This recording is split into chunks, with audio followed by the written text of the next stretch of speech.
Oh, hey there. Hold on just a second. You know, I hate when I have a monitor on my desk and it gets in the way of seeing the people in my office. That's when I started thinking, why not have the monitor not on the desk, but in the desk? And that's why I built this desk. And I'd like to show you how to build it too. This Superdesk is versatile, acting as an attractive table for oversized plans and converting, at the press of a button, into a highly functional computer workstation. Let's start building. I laid out the desk using Sketchup, which is a great free online tool for 3D layout. The desktop is 5 feet by 2 feet wide, and the lift flap is 10 inches wide. Each of the 6 legs is 2 feet 4 inches long. Looking inside the desk, we see the 4 unistrut top and bottom side beams and a top and bottom front beam as well. There are 2 plywood sides and a front side panel, and the lift support holds the whole lifting mechanism. The desktop and lift flap are both made out of maple.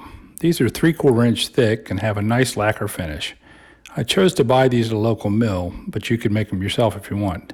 The lift support is just a 1 3/4 inch thick board that's 12 inches wide. Don't worry about recording the measurements though, because I provide all those in the parts list and build notes below. Here's the front panel and the 2 side panels. I got 1/2 inch thick maple plywood, and there's a nice veneer on the front side. Here's the aluminum pieces that I got made out of unistrut.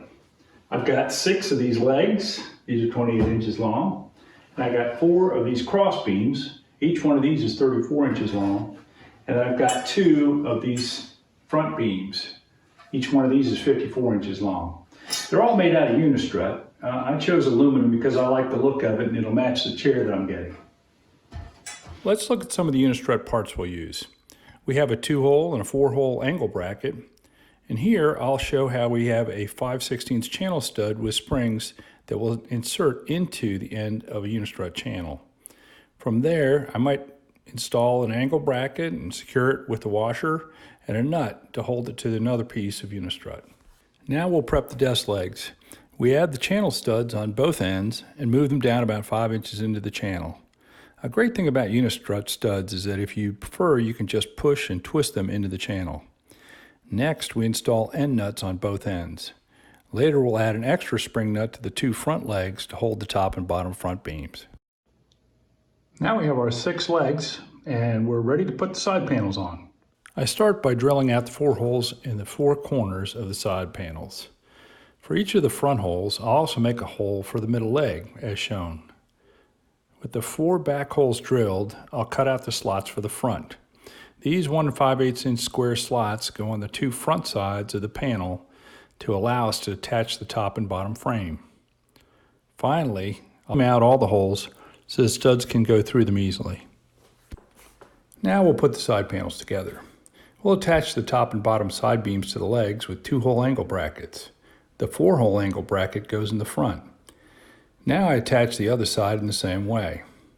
I use the drill with a gator bit to speed up the assembly. Finally, I install the side panel with the lacquered side towards the legs. I align the holes and then finger tighten the cap screws to secure the side panel to the legs. Now I drilled 2 holes in each bottom side beam for the feet. I centered them about 3 inches from each end.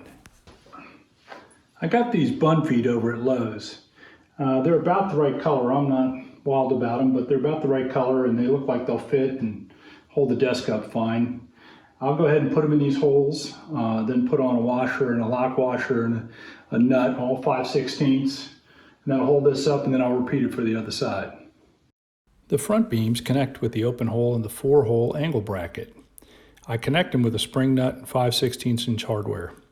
I used a washer and a lock washer on each connection so that it didn't loosen up over time. Before I tighten up the connections, I use a square to make sure that my corners are good. Next, I'll tighten down the screws and the lock washers, make sure that everything stays in its place. With everything squared up, I go ahead and check for form and fit on the edges and make sure that all of my pieces are going to come together like they're supposed to. So with the front panel shimmed up correctly here, I've got just a little gap. I'll go ahead around the back and make a measurement for my lift support.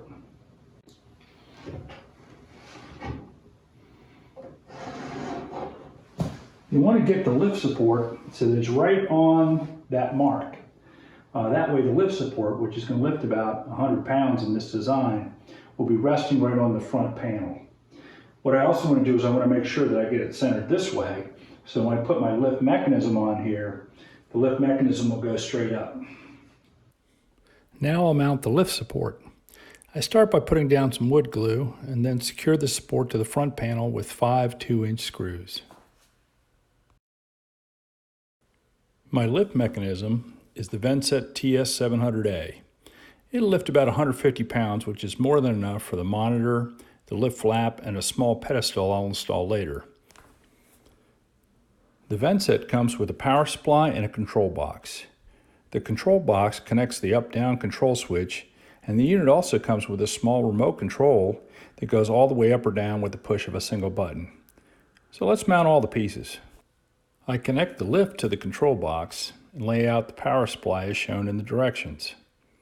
Both of these are secured with 1/2-inch wood screws. I do a quick fit check on the front panel and mark where I'll put the lag bolts in to hold it to the front beams. Next, I pull it out and I drill the 4 holes for the lag bolts so that the 2-hole angle brackets can tie them into the front beams. Now I'll mount the angle brackets to the lift support with the large lag bolts. Tightening the lag bolts secures them to hold the angle brackets in place. And now I adjust the lift flush with the bottom of the lift support and secure it with 8 wood screws. When I replace the front panel back into the desk, it's ready for mounting. I'll use spring nuts, washers, locking washers, and 5/16-inch bolts to lock the front panel into the top and bottom front channels and tighten it down with a wrench. With the lift in place, it's time to see if the lift is going to work.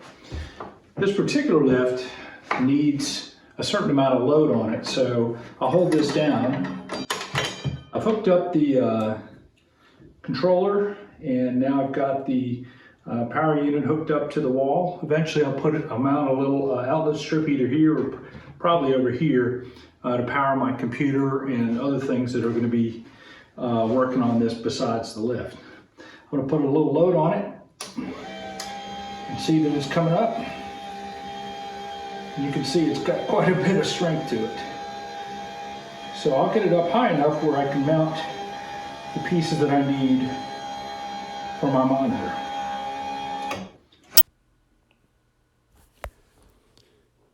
With the lift up, I'll put the desktop on to support the mounting of my monitor. The monitor I selected is the Dell U4919DW. I picked this one because I like the wow factor and I thought it would be easier to mount than 2 24-inch monitors. I'll mount the monitor using its 200 by 100 millimeter VESA mount, attaching it directly to the lift mount. Or will I? The time comes in every project where something doesn't seem to make sense, and that's where I was with this one. I finally decided to use a 1/2-inch backing board and some longer screws to hold the monitor to the lift. I'll paint the backing board to match the lift. And now it's time for a test. With the desktop in about its correct place, I check to make sure the monitor goes down correctly. It works like a charm. The lifting arm is well below the lift flap, so this should work fine. To mount the desktop, I'm going to use these captive fasteners right here. You can see this one right here. It goes on with a Allen wrench, a larger socket, and it's going to be recessed about that deep. You can see that it's close to almost going through the top of the desktop, so I have to be careful. Then that'll get fastened with this 6mm bolt into the rail. The rail's actually about here, and then I'll drill a hole in the rail as well. This drill stop here, it tightens up with an Allen wrench there, and then you can make sure that it goes in. I'm gonna kind of keep it a little bit short just to make sure that I don't go through the wood.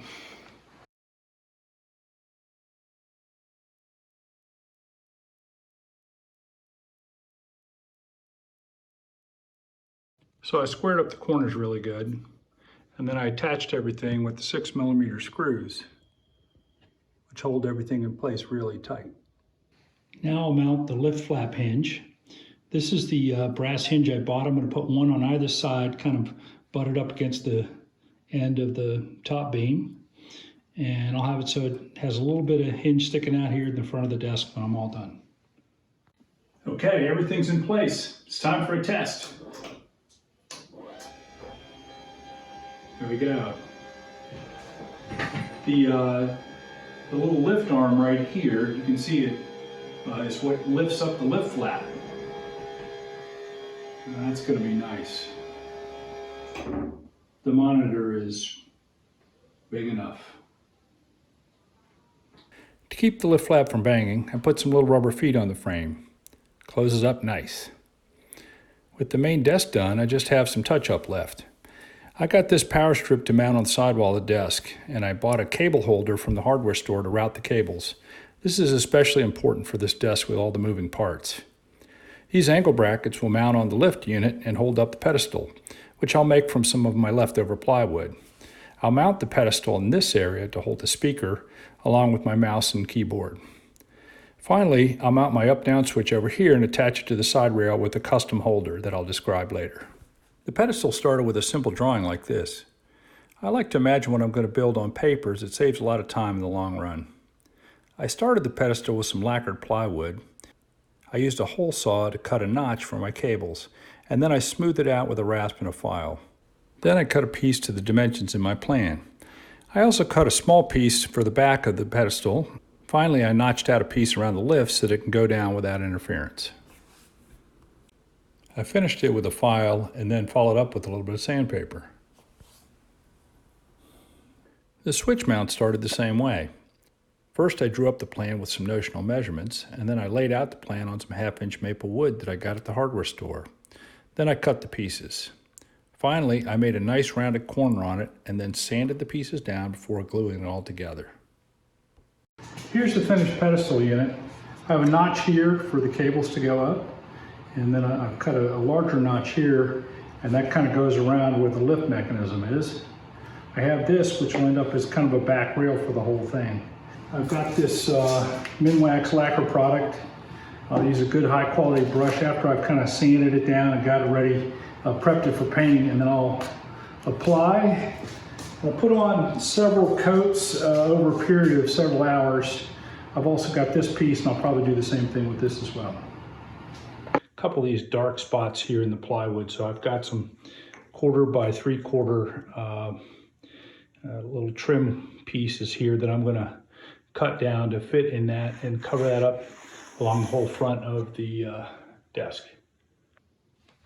I cut this little piece here and notched it after I lacquered it. This is that same 1/4 by 3/4, and I glued it down with wood glue. Here's the switch holder. I cut out this little hole. This is another little veneered piece that I made. And back behind here, I'm holding it up with 2 of those spring nuts and bolts. I'll set this up for the right orientation, and then after that I can use it to lift or lower the desk or the monitor. Here's the plug that goes into the remote control unit, which you can kind of see maybe back in there. I plan to use this mostly. This is just the remote control that came with the lift. It goes up or down based on that, or you can stop it at any time. So that's what I'll use mostly. Now I just need to glue this into place, and that'll be done. So here's the pedestal in place. You can see that I've got a little speaker here, and I've wired up all of the wiring through the flex tube to kind of protect it as it goes up and down. I set the lift so that it would come up exactly flush with the top of the desk. When it comes up, it's all good, ready for action. Well, that's all, folks. Like and subscribe if you enjoyed the video. And let me see your desk when you build it.